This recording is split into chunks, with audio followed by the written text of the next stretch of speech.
क्या मैंने आज ज्यादा पी ली है या मुझे भ्रम हो रहा है? क्या मेरे साथ कोई मजाक कर रहा है? ताकतवर आदमी ने सोचा। अभी वो सोच में डूबा ही था कि तभी टफी ने फोन बाहर निकाला और किसी को फोन लगाने लगा। उसने पुलिस को फोन किया था। हेलो, क्या देहरादून पुलिस से मेरी बात हो रही है? मैं यही का रहने वाला हूँ और मुझे हाल ही में पता चला है कि कुत्तों के चोर लोहे की फैक्ट्री से अपना गोरख धंधा चला रहे हैं। चोरी किए गए सारे कुत्ते अभी यही मौजूद हैं और ये लोग उन्हें आज बेचने वाले हैं। आप जल्द से जल्द यहाँ आ जाइए। टफी ने फोन पर कहा। मैं शायद कोई सपना देख रहा हूँ, शायद मैं नींद में हूँ। कोई कुत्ता पुलिस को फोन कैसे लगा सकता है? ताकतवर आदमी ने सोचा। अरे, उस कुत्ते ने पुलिस को फोन कर दिया, उसे पकड़ो जल्दी। मोटे आदमी ने कहा। मेरी माँ एक कुत्ता थी, लेकिन मुझे बेवकूफ बाबा बैरागी ने पाला है। टफी ने फोन रखकर कहा। मोटा आदमी टफी की तरफ दौड़ गया। ताकतवर आदमी ने भी कुत्ता पकड़ने की जाली निकाली और टफी को पकड़ने के लिए तैयार हो गया। टफी ने अपने पंजे से मोटे आदमी पर हमला किया, जिससे वो दूर उछल गया। जमीन पर गिरने के बाद मोटा आदमी जोर से चीखा। थोड़ी देर तक वो खड़ा भी नहीं हो पाया, लेकिन फिर उसे समझ आया कि अब वो कम से कम 2 हफ्ते तक उठ नहीं पाएगा। मोटे आदमी को दूर करने के बाद टफी मुड़ा और उछला। इसके बाद वो सीधा ताकतवर आदमी के मुंह पर कूद गया और अपने पंजों से उसे मारने लगा। ताकतवर आदमी पिटता पिटता जमीन पर गिर गया और अधमरा हो गया। 2 लोगों को गिरने के बाद टफी जोर जोर से भौंकने लगा। ये तो हैवान है। बचे हुए चोरों की हालत खस्ता हो गई और वो वहां से भागने लगे। करीब 1 मिनट में सभी चोर जमीन पर ढेर होकर पड़े थे। टफी ने सभी को एक जगह लाकर पटक दिया था। कोई भी उससे बचकर नहीं भाग पाया था। करीब 15 मिनट में पुलिस वहां पहुंच गई। पुलिस ने वहां पहुंचकर एक तरफ चोरों का ढेर देखा, दूसरी तरफ पिंजरे में कैद कई सारे कुत्ते देखे। उन्हें समझ में नहीं आ रहा था कि यहाँ आखिर क्या हुआ था। क्या जिसने हमें फोन लगाया था उसी ने ये सब किया है? कोई बहुत बड़ा मुक्केबाज ही ऐसा काम कर सकता है, नौजवान पुलिसकर्मी ने कहा। बाकी 2 पुलिस वालों ने गुंडों के कपड़ों पर कुत्तों के पंजों के निशान देखे तो वो चौंक गए।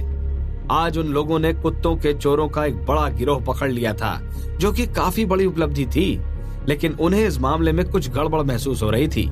टफी छत पर बैठकर ये सब देख रहा था। पुलिस ने चोरों को गिरफ्तार करके सभी कुत्तों को आजाद कर दिया था। इसके बाद वो हीरो की तरह चुपचाप वहां से निकल गया। टफी को अंदर से काफी खुशी महसूस हो रही थी। दूसरी तरफ ऐसा इलाका मौजूद था जहां किसी इंसान ने आज तक कदम नहीं रखा था। यहाँ पूरे साल कोहरा छाया रहता था। कई एडवेंचर पसंद करने वाले लोगों ने इस जगह में घुसने की कोशिश की, लेकिन उनका तजुर्बा किसी काम नहीं आया। वो इस जगह से घुसते ही अपने आप बाहर आ जाते थे। लोगों के हिसाब से ये जगह एक भूल भुलैया थी। हमेशा कोहरा छाए रहने के कारण लोगों को तब तक कुछ दिखाई नहीं देता था जब तक वो वापस बाहर नहीं आ जाते थे। लेकिन असलियत ये थी कि यहाँ एक जादू किया गया था। एक 6वें लेवल के जादूगर ने यहाँ पहाड़ी जादू किया था और एक ताकतवर जादू को यहाँ कैद कर दिया गया था। असल में यहाँ बादल नाम का जादूगर कैद था। 200 साल पहले वो पॉकेट मार कबीले का जाना माना जादूगर था। उसने कई सारी जगहों को लूटा था। बादल ही वो जादूगर था जिसने बाबा बैरागी को गुस्सा दिलाया था और आज यहाँ कैद था। कैद के दौरान बाबा बैरागी ने उसे कई तरह से प्रताड़नाएं दी थी। बाबा बैरागी ने उसके लिए एक चैट रूम बनाया था, जिसमें वो खुद बादल से अलग अलग नामों से बात करता था। आजकल बादल भरोसे से भरा हुआ था, क्योंकि वो इस कैद से आजाद होने वाला था। बाबा बैरागी भी इस बात के लिए बेसब्री से इंतजार कर रहे थे। वो समय समय पर इस जगह को देखने आ रहा था। वो देखना चाहता था कि आखिर बादल कैसे कैद से आजाद होने वाला था। पहले अकेला बाबा बैरागी ही इस बात के मजे ले रहा था, लेकिन अब एक गोल मटोल चेहरे वाली लड़की भी हाथ बांधकर बादल के कैद से निकलने का इंतजार कर रही थी। उस लड़की के बगल में एक सुंदर और ताकतवर जादूगर था, जो मुस्कुराते हुए ये सब देख रहा था। ये जादूगर कोई और नहीं बल्कि वसीम था और वो लड़की सलोनी थी। बाबा बैरागी ने बहुत कोशिश की कि वसीम से उसका आमना सामना ना हो सके, लेकिन आखिरकार वसीम और बाबा बैरागी एक साथ आ ही गए थे। वसीम, तुम यहाँ कैसे आए? बाबा बैरागी ने पूछा। इसके साथ साथ बाबा बैरागी खुद पर काबू रखे था ताकि वो वसीम को ज्यादा देखे नहीं। ये तो बड़ा संयोग है। मैंने भी नहीं सोचा था कि तुम मुझे यहाँ मिलोगे। मैं यहाँ पर अपनी उल्का तलवार लेने आया हूँ। जब मैं मेडिटेशन में था तब मेरी तलवार पॉकेटमार कबीले के एक जादूगर ने चुरा ली थी। उसका नाम लोम हर्षक है और आजकल वो मेरी तलवार को सरदक तलवार कहता है। मुझे सुनने में आया है कि लोम हर्षक बादल को छुड़ाने के लिए आने वाला है। बस इसीलिए ही अपनी तलवार की खातिर मैं यहाँ इंतजार कर रहा हूँ। वसीम ने जवाब दिया। अब बाबा बैरागी को अपने किए पर अफसोस हो रहा था। अगर उसने बादल को पहले ही कैद से आजाद कर दिया होता तो आज उसका सामना वसीम से नहीं होता। अगर मुझे पता होता कि वसीम यहाँ आने वाला है तो मैं बादल को कैद का समय पूरा होने से पहले ही रिहा कर देता, लेकिन अब पछताने का कोई फायदा नहीं है। लगता है वसीम में कुछ बदलाव भी आए हैं। उसका आकर्षण अब पहले जैसा नहीं रहा। क्या उसने इसे काबू करना सीख लिया है? बाबा बैरागी ने मनीमन सोचा। हाँ, तुम सही सोच रहे हो। मैंने अपने आकर्षण को काबू करना सीख लिया है। वसीम ने मुस्कुराकर कहा। क्या? मैं तो अपने मन में सोच रहा था। क्या वसीम को मन की बात सुनाई दे गई? बाबा बैरागी ने सोचा। लगता है तुम बिल्कुल नहीं बदले। तुम जो भी सोचते हो वो तुम्हारे चेहरे पर दिख जाता है। मैं तुम्हें देखकर ही तुम्हारे मन की बात समझ सकता हूँ। वसीम ने मुस्कुराकर कहा। अच्छा, तो ये मन की बातें पढ़ने की कोई टेक्निक नहीं थी? बाबा बैरागी ने अपने चेहरे को बदलकर सोचा। वसीम जोर जोर से हंसने लगा। इसके बाद वसीम ने अपने बाल हवा में उड़ा दिए और एक मुस्कुराहट के साथ अपना आकर्षण छोड़ दिया। वसीम 7वें लेवल पर पहुंच गया था और इसके बाद की मेहनत के बाद उसे कुछ बेहतर हासिल हो ही गया था। अब उसे अपना आकर्षण काबू करने में जरा भी दिक्कत नहीं आती थी। वो जब चाहे तब जितना चाहे उतना आकर्षण छोड़ सकता था और बाबा बैरागी को इसका नमूना दिखाने के लिए वसीम ऐसा कर चुका था। अब बाबा बैरागी की दुनिया में बस एक ही शख्स दिखाई दे रहा था। ठीक ऐसा ही राज के साथ भी हुआ था। बाबा बैरागी की आंखों में बस वसीम ही चमक रहा था। पूरी दुनिया काली और सफेद हो गई थी, सिर्फ वसीम के रंग जिंदा थे। बाबा बैरागी के दिल की धड़कनें बढ़ चुकी थीं। बाबा बैरागी ने किसी लड़की को देखकर भी ऐसा महसूस नहीं किया था। यह आकर्षण अलग तरह का ताकतवर आकर्षण था। जल्द ही वसीम ने आकर्षण बंद कर दिया और सब कुछ अचानक गायब हो गया। सब पहले की तरह हो चुका था। बाबा बैरागी को बाकी की चीजें भी दिखाई देने लगी थी, लेकिन अभी भी बाबा बैरागी के दिल की धड़कनें सामान्य नहीं हुई थी। थोड़ी देर शांत रहने के बाद बाबा बैरागी के चेहरे पर एक अजीब सी मुस्कान आ गई। ये कैसा था? बढ़िया था ना? अब मैं जब चाहे तब अपने आकर्षण का इस्तेमाल कर सकता हूँ। अब तुम्हें मुझे नजरअंदाज करने की जरूरत नहीं है। मुझे पता चल चुका है कि कई पहाड़ी महारथी मुझे नजरअंदाज कर रहे हैं। हालांकि मुझे तुमसे कोई शिकायत नहीं है, वसीम ने कहा। बाबा बैरागी ने चुपचाप सिर हिला दिया। इसके बाद बाबा बैरागी ने अपनी डिवाइस निकाली और परी का पर्सनल इनबॉक्स खोल लिया। उसकी कुछ तस्वीरें देखने के बाद बाबा बैरागी ने राहत की सांस ली। फिर वसीम को देखकर उसे ऐसा महसूस हुआ कि जो अपना आकर्षण काबू नहीं कर पाता वो वसीम से भी ज्यादा खतरनाक है। अरे, मैं अभी तक नहीं पहुंचा, राज ने उड़ते हुए सोचा। इतनी देर तक उड़ने के बाद राज का सिर घूमने लगा था। कहानी यही नहीं खत्म हुई थी। जिगोलो ने अब तक राज का पीछा करना नहीं छोड़ा था।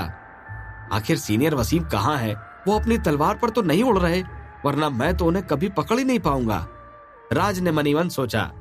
अभी राज सोच में डूबा ही था कि तभी एक आदमी उसके सामने आकर खड़ा हो गया। उस आदमी के चेहरे पर अजीब से भाव थे और उसने एक लंबी तलवार पकड़ रखी थी। वो हवा में ऐसे कदम रख रहा था जैसे जमीन पर चल रहा हो। वो किसी उड़ती तलवार पर नहीं था, लेकिन वो पैदल ही उड़ रहा था। शायद वो किसी खास काम से जा रहा था, लेकिन दिक्कत ये थी कि वो वहीं जा रहा था जहां राज जा रहा था। नहीं, मैं टकरा जाऊंगा, राज ने चौकन्ने होकर कहा। वो खुद को काबू करना चाहता था ताकि टक्कर न हो, लेकिन रणछोड़ टेक्निक पर उसका कोई काबू नहीं था। इसके अलावा वसीम के नजदीक होने के कारण इस टेक्निक की रफ्तार और भी बढ़ती जा रही थी। वो दूसरा आदमी अपने ख्यालों में इतना डूबा था कि उसे राज की चीख सुनाई नहीं दी। इसके बाद दोनों की आपस में टक्कर हो गई और दोनों उछल गए। टक्कर इतनी जोरदार थी जैसे कोई तोप का गोला किसी दीवार में टकरा गया हो। दोनों का कंट्रोल खो चुका था। राज पहले ही लाचार था, लेकिन टक्कर के बाद दोनों लाचार हो गए थे, क्योंकि इस टक्कर से पैदा हुए झटके पर दोनों का ही काबू नहीं था। टक्कर भी इतनी तेज हुई थी कि उसके झटके से बचना भी नामुमकिन था, इसलिए दोनों काफी तेजी से उछल गए थे। क्या जिगोलो राज को पकड़ लेगा? आखिर ये तलवार वाला आदमी कौन है?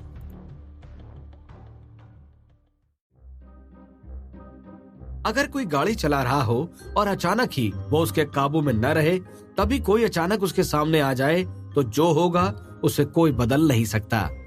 लंबी तलवार लिए आदमी को अचानक महसूस हुआ कि कोई चीज उसकी पीठ से आकर टकराई, जिसके बाद वो आगे की तरफ उछल गया। अरे क्या हुआ? उस आदमी ने मुड़कर सोचा। तभी उसे राज दिखाई दिया, जो अजीब ढंग से मुस्कुरा रहा था और जो भागने की टेक्निक में बंधा हुआ था। वो झुका हुआ था और लगातार तलवार गोल गोल घुमा रहा था। ये आदमी एक 5वें लेवल का जादूगर था, जिसकी ताकत काबिले तारीफ थी। भले ही इतनी जोरदार टक्कर हुई थी, लेकिन उसे इतना दर्द महसूस नहीं हुआ था। हालांकि दर्द न होने के बावजूद भी थोड़ी दिक्कत होना लाजमी थी। उस आदमी को इस बात पर कई साल पुरानी एक बात याद आ गई थी। अरे लड़के, तुम क्या कर रहे हो? उस आदमी ने पूछा। राज ने जवाब देने की कोशिश की, लेकिन उसके मुंह से कुछ भी नहीं निकला। राज अब और गोल गोल घूमना नहीं चाहता था, लेकिन रणछोड़ टेक्निक अभी भी जारी थी, इसलिए वो खुद कुछ नहीं कर सकता था। राज का अब तक सिर चकराने लगा था। इतने में ही जिगोलो भी वहां पहुंच गया। अबे अब मुझसे बचकर कहां जाएगा?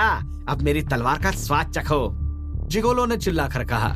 इतने में ही जिगोलो की तलवार आगे बढ़ी और राज की तरफ जाने लगी, लेकिन अब इस मामले में एक तीसरा आदमी भी शामिल हो चुका था।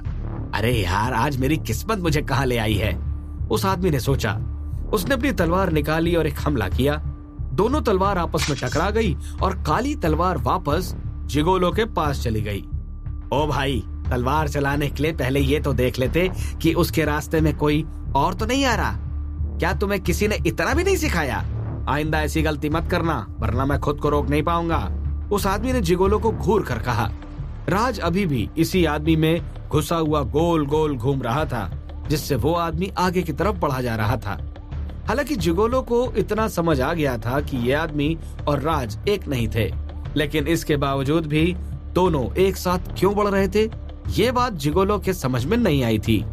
अब मुझे बस रणछोड़ टेक्निक बंद होने और इन दोनों के अलग होने का इंतजार करना होगा। इसके बाद मैं इस जूनियर को अच्छा मजा चखाऊंगा, जिगोलो ने मन ही मन सोचा। अब जिगोलो अपने ख्यालों में डूबा था। इतने में ही राज की रणछोड़ टेक्निक धीमे पड़ने लगी। तो तुम्हारी टेक्निक का अंत आ ही गया, जिगोलो ने कहा। तो क्या मैं सीनियर वसीम के पास पहुंच गया? राज ने मन ही मन सोचा। राज के सामने वो आदमी होने के कारण उसे कुछ भी दिखाई नहीं दे रहा था।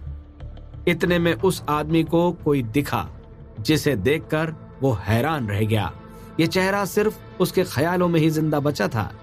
वहीं दूसरी तरफ वसीम, बाबा बैरागी और सलोनी उसी इलाके में खड़े बादल का इंतजार कर रहे थे। बादल उस जगह पर उन्हें नहीं देख सकता था। वो सभी बादल की कैद से आजाद होने की घटना को अपनी आंखों से देखना चाहते थे।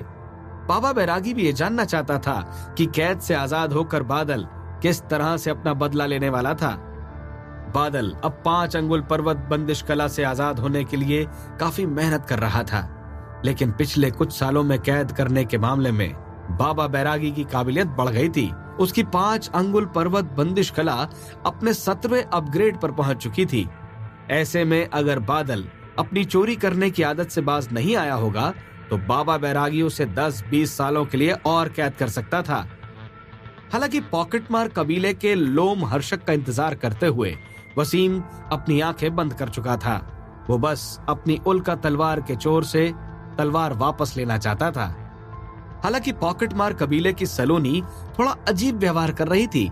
वो अपने कपड़ों के दोनों छोरों को खींचकर समय समय पर वसीम की तरफ देखती जा रही थी। जब वसीम बाबा बैरागी को अपना आकर्षण काबू करने के बारे में बता रहा था, तब सलोनी को काफी अच्छा लगा था। ये तो कमाल है, क्या मुझे प्यार हो गया है, सलोनी ने मन ही मन सोचा। जब पॉकेटमार कबीले की सलोनी अपने काम में नाकामयाब हुई और उसे वसीम ने कैद कर लिया, तब समय के साथ उसका वसीम के प्रति झुकाव बढ़ना एक बड़ी प्रेम कहानी की तरह ही था। सलोनी जानती थी कि पॉकेटमार कबीले में उसकी ये कहानी कई सालों तक सुनाई जाएगी। सलोनी को महसूस होने लगा था कि वो ऐतिहासिक कहानी का हिस्सा बन चुकी थी, जिसमें वो खुद हीरोइन और वसीम हीरो था। अचानक ही वसीम ने अपनी आंखें खोली और आसमान की तरफ देखा। उसी समय बाबा बैरागी को भी कुछ महसूस हुआ और वो भी आसमान की तरफ देखने लगा। इस इलाके में छाया कोहरा इन दोनों की नजरों को ओझल नहीं कर सकता था। असल बात तो ये थी कि कोहरा सिर्फ चौथे लेवल के जादूगरों तक काम करता था। सिद्ध चक्र हासिल कर चुके बड़े जादूगरों के लिए इसका कोई असर नहीं था। 3 लोग इसी तरफ आ रहे हैं, बाबा बैरागी ने अपनी भौहें उठाकर कहा। इसी समय बादल कैद से आजाद होने लगा। बाबा बैरागी नहीं चाहता था कि कोई उसका ये मजाक किरकिरा करे। ये तो राज है, वसीम ने हंसकर कहा। हाँ, ये तो वाकई राज ही है। बाबा बैरागी ने भी राज को घूमता हुआ देख लिया था। बाबा बैरागी और राज को एक दूसरे को जानते हुए काफी वक्त हो चला था, भले ही दोनों कभी मिले नहीं थे। बाबा बैरागी को लगता था कि राज काफी बड़े खतरे में अपनी जिंदगी जी रहा था, क्योंकि उसे टफी और वसीम दोनों को संभालना पड़ रहा था, जिससे राज का इनाम दिन ब दिन बड़ा होता जा रहा था। मुझे राज थोड़ा अलग लग रहा है, बाबा बैरागी ने कहा। बाबा बैरागी को राज के चेहरे पर दर्द दिखाई दे रहा था। हाँ, मैंने राज को रणछोड़ टेक्निक दी थी ताकि वो खतरे में पड़ने पर मेरे पास पहुंच सके। लगता है वो किसी बड़े खतरे में पड़ गया है, वसीम ने बाकी लोगों को देखकर कहा। लेकिन लगता है कि रणछोड़ टेक्निक का इस्तेमाल करते हुए राज किसी और से भी टकरा गया है। चलो पहले उसे बचाएं, फिर आगे की बात करें, वसीम ने मुस्कुराते हुए कहा। उन दोनों को महसूस हो चुका था कि राज जिस जादूगर से चिपका था वो 5वें लेवल का था, जबकि पीछे वाला जादूगर 4थे लेवल का जादूगर था। इन दोनों को वसीम अकेले ही निपटा सकता था। वसीम ने अपना हाथ उठाया और रणछोड़ टेक्निक में फंसे राज को हवा में उठाया। लगातार घूमते रहने के कारण राज को चक्कर आने लगे थे। अब उसे किसी भी पल उल्टी हो सकती थी। अचानक उसकी रफ्तार रुक गई और वो वसीम की तरफ बढ़ने लगा। इसके साथ साथ राज के साथ चिपका जादूगर भी वसीम की तरफ बढ़ने लगा। वसीम ने उन दोनों की तरफ देखकर मुस्कुराया और तभी उसकी नजर उस आदमी के हाथों में तलवार पर पड़ी। ये वसीम की उल्का तलवार थी, जिसका मतलब साफ था कि वो आदमी पॉकेटमार कबीले का लोम हर्षक ही था। राज खुद ही वसीम के टारगेट को लेकर आ गया था। आज मेरी किस्मत वाकई कमाल की है, वसीम ने सिर हिलाकर कहा। ये सुनकर बाबा बैरागी के रोंगटे खड़े हो गए, क्योंकि वसीम की अच्छी किस्मत से आसपास खड़े बाकी लोगों की बुरी किस्मत जुड़ी हुई थी। लेकिन शायद अभी कुछ बुरा नहीं होने वाला था। अभी बाबा बैरागी सोच में डूबा ही था। तभी जिगोलो भी उस इलाके के करीब पहुंच गया। उसकी ताकत इतनी नहीं थी कि वो कोहरे के पार देख पाता, इसलिए वो वसीम और बाबा बैरागी को नहीं देख सकता था। इसी कारण वो इस भ्रम में था कि राज अभी भी अकेला था और वो राज को मार सकता था। लेकिन किसी भी पल जिगोलो का ये भ्रम अब टूटने वाला था। तुम्हें क्या लगता है कि तुम इस कोहरे में मुझसे बचकर निकल जाओगे? जिगोलो ने गुस्से में कहा। जिगोलो नहीं जानता था कि कोहरे के पार क्या था, इसलिए उसने थोड़ा सावधान रहना बेहतर समझा था। इसके बाद जिगोलो ने अपनी तलवार उठाई और नम्रता तड़ित आकर्षण टेक्निक चलाई, जिससे आसमान में भयानक ड्रैगन दिखने लगा जो नीचे की तरफ बढ़ रहा था। ड्रैगन अपने पंख और पंजे फैलाए था। वो बिल्कुल असली लग रहा था। वो कोहरे में नीचे जाते हुए सब कुछ तबाह करने वाला था। उसकी आंखों में ही तबाही की झलक साफ देखी जा सकती थी। ऐसा लग रहा था जैसे ड्रैगन अपने टारगेट को तबाह करने के लिए बेताब था। बस 1 सेकंड का समय मिलते ही वो अपने टारगेट को निस्तेनाबूद करने के लिए आगे बढ़ता जा रहा था। अरे, असीम शैतानी कबीले की टेक्निक, बाबा बैरागी ने कहा और तुरंत ही गायब होकर तड़ित ड्रैगन के नीचे पहुंच गया। बाबा बैरागी ने ड्रैगन की तरफ एक जोरदार फूंक मारी, जिससे ड्रैगन हवा में ही गायब हो गया। ये देखकर जिगोलो कांप उठा। वो समझ गया था कि ये जादूगर कम से कम 5वें लेवल का था, लेकिन किसी नम्रता तड़ित आकर्षण टेक्निक को खत्म करने वाला तो शायद उससे भी बड़े लेवल पर होना चाहिए। जिगोलो को यह बात समझ में आ गई थी। मैं असीम शैतानी कबीले का शाखा प्रमुख जिगोलो हूँ। क्या मैं जान सकता हूँ कि तुम जूनियर को कैसे जानते हो? जिगोलो ने अपने हाथ में एक तिलिस्म पकड़कर कहा, जिससे उसका भरोसा थोड़ा बढ़ गया। वो जानता था कि इस तिलिस्म की बदौलत 6वें लेवल का जादूगर भी उसका कुछ नहीं बिगाड़ सकता था। हाँ, हम दोस्त हैं, बाबा बैरागी ने जवाब दिया। ये सुनकर जिगोलो ने अपने तिलिस्म को एक्टिवेट कर दिया, जिससे वो खूनी रंग के धुएं में बदलकर चारों तरफ फैल गया। जहां तक नजर जाती थी वहां तक यही धुआं फैला था। आखिर में पूरा धुआं इकट्ठा हुआ और जिगोलो दोबारा से दिखने लगा। अगर धुआं कहीं कम हो जाता तो शायद जिगोलो को चोट भी लग सकती थी, जिनके इलाज में कुछ दिनों का समय भी लग सकता था। हालांकि ऐसा कुछ भी होता दिखाई नहीं दिया था, जिसका मतलब था कि शायद जिगोलो को कोई नुकसान नहीं पहुंचा था। लेकिन जिगोलो इस तिलिस्म से क्या करना चाहता था, ये अभी भी सभी के लिए एक पहेली बनी हुई थी। क्या जिगोलो सीधा राज के पास पहुंचकर अपने आखिरी हमला करने की फिराक में था? क्या ऐसी हालत में वसीम और बाबा बैरागी का होना किसी काम आने वाला था, या राज का सफर यहीं खत्म होने वाला था? क्या जिगोलो राज से अपना बदला पूरा कर पाएगा?